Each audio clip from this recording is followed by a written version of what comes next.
when you talk to employers, as I do, it's not uncommon to hear them say, well, look, to complain that people are coming from university without complete skills, so they come not ready for the job, in fact, barely ready for the job, and part of the time starting a new career is actually learning how to do it in a way you'd hope they'd learn at university. So you hear that on the one hand, and yet employers still will favour university graduates, often because just it's a simple sign that somebody is able to apply themselves over a extended period in order to get a degree.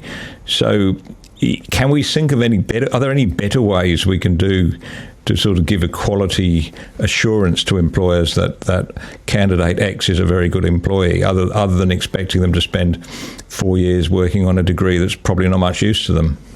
Well, there must be a better way of doing it, because it's the signalling, which is what you're referring to, is indeed what most employers are looking for. It is a signal that doesn't really say that these applicants have learned something directly relevant to the position for which they're applying.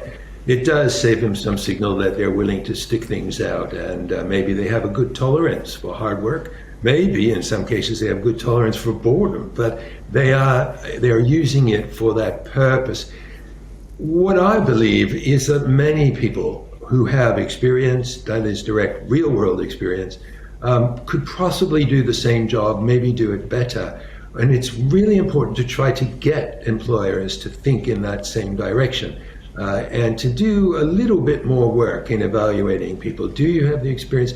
Have you got the skills? Do you really need that piece of paper? Is that piece of paper even going to ensure that you're a better employee? I think most employers would be interested in doing it. Maybe now that it's harder to find staff, more employers actually are doing that.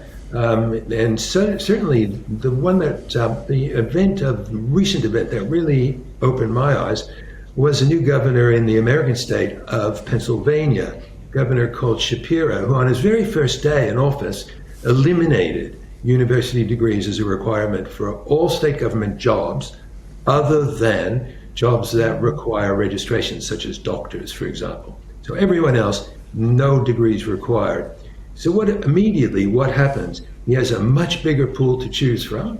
He has a much fairer pool to choose from. If we're interested in all the things we hear about diversity, equity, inclusion, what better way to reach those goals than to eliminate these degrees as a requirement and instead rely on ability, experience, and skills? He's in one fell swoop, he's made the system fairer.